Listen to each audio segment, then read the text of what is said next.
Good evening, and we're going to be presenting the professional recognition and compensation for early childhood educators, the layout, which is a part of our current events brochure assignment. And it's about advocacy for a stable workforce and fair wages in Ontario. So, introduction on why it matters. ECEs are essentials for children's learning and development. We all know this. However, despite this, many educators face low wages, high turnover rates, and very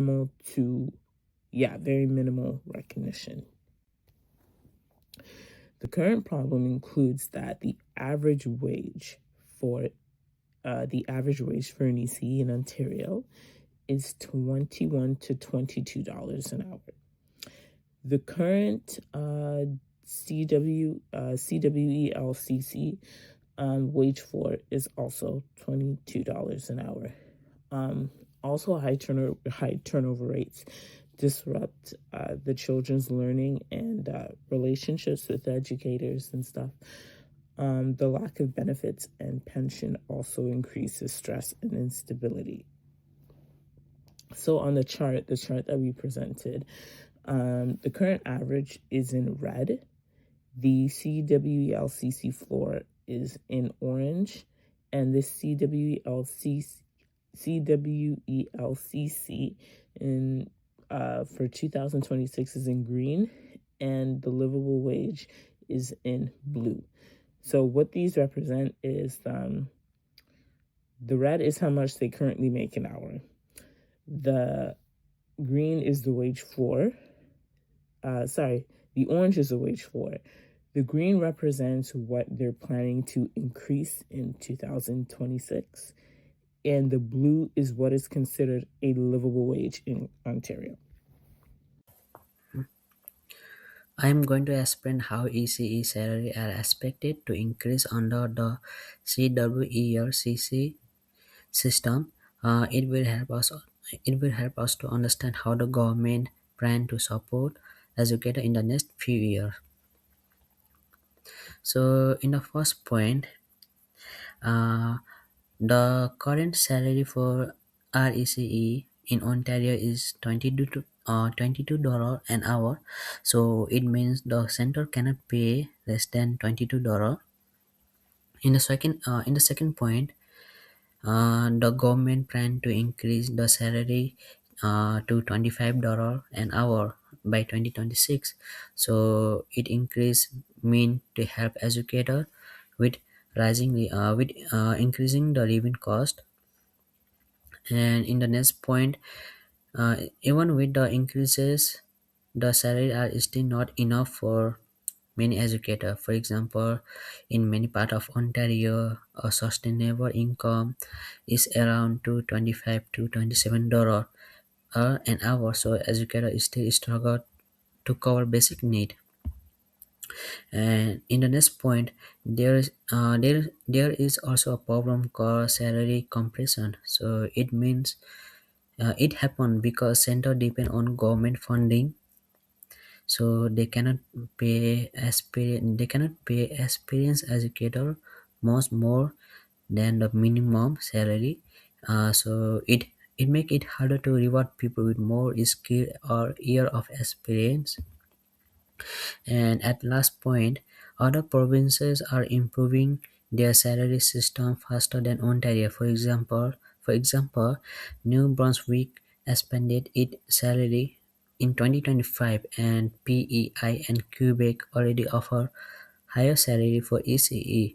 So it means that the other provinces are moving ahead. So the overall is that Ontario fall behind in supporting ECE if the salary do not improve enough.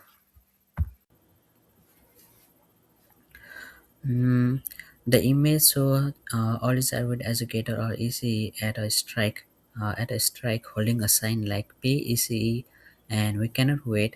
So it shows that the educator are speaking up for fair pay and better working condition.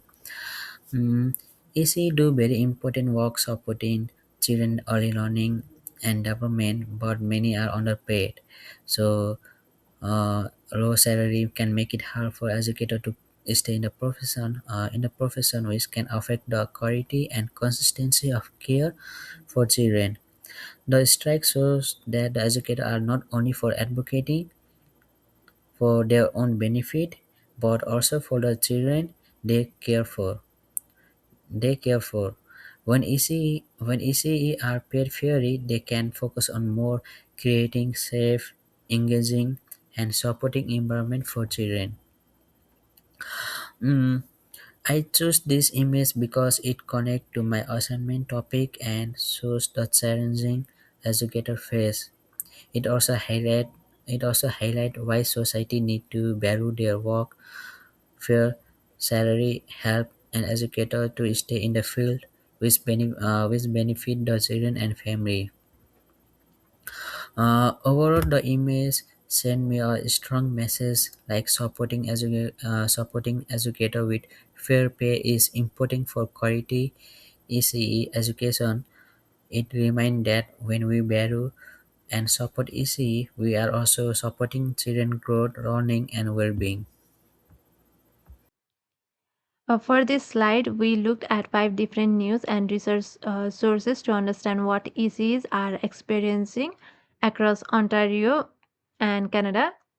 The first source is Child Care Now's Educator Matter Project 2025. Their findings show that many educators are experiencing burnout, stress, and leaving the field because wages are too low and benefits are inconsistent. They emphasize that children's learning depends on stable educators, so improving wages is necessary for quality care. The second source is the OISE Workforce Report 2025.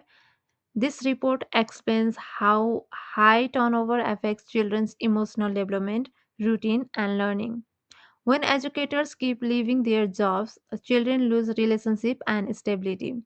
The report strongly recommend increased funding, wage grades, and better working condition. The third source we use is the New Brunswick wage grid expansion.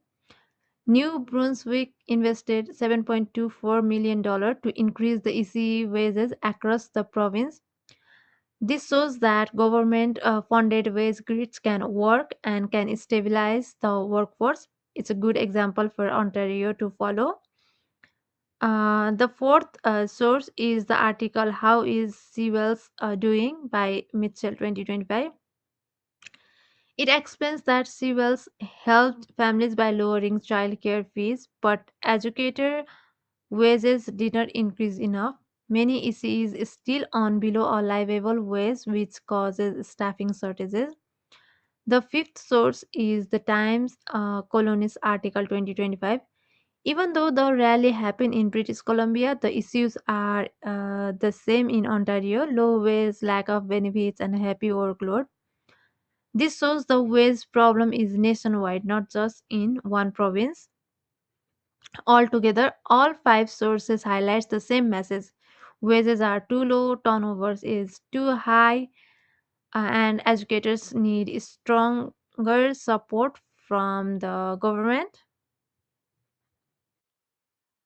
Here we are explaining the goals behind our advocacy, what we want to protect, change, and increase. First, what we want to protect. We want to protect the quality of early learning environment in Ontario. ECs play a major role in children's emotional, cognitive, and social development.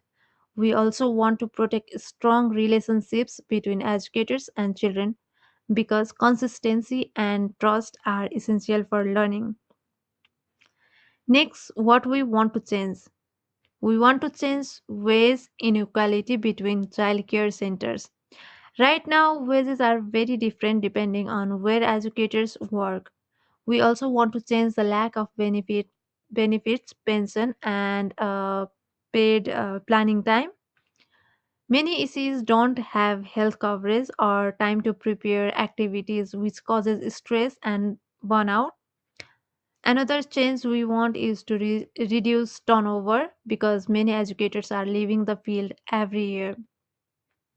Finally, what we want to increase? We want to increase the base wages for RECs, especially through a strong and standardized wage grid. We want to increase access to benefits and pensions so educators feel supported and stable in their jobs.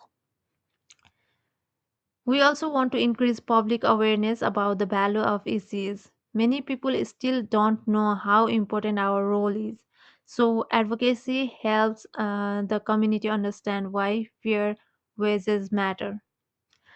These goals helps us build a stable, respected, professional ECE workforce so children receive consistent, high quality care.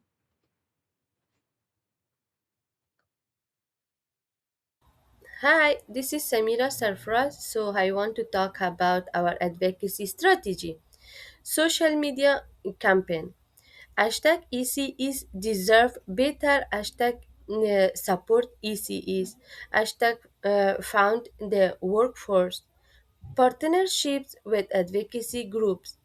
Childcare now CCCF AECEO letter and email campaign to MPP template letters for participants petition join and share online petitions advocating for fair wages and also how you can participate share posts on social media sign petition and encourage colleagues to join use advocacy templates to contact local mpps raise awareness among families and community members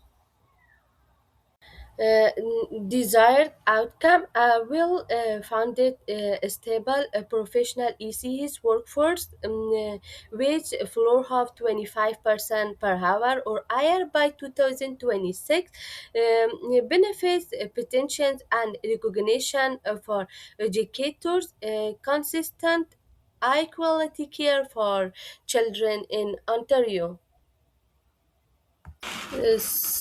So also this is our reference. Thanks for watching. Thank you.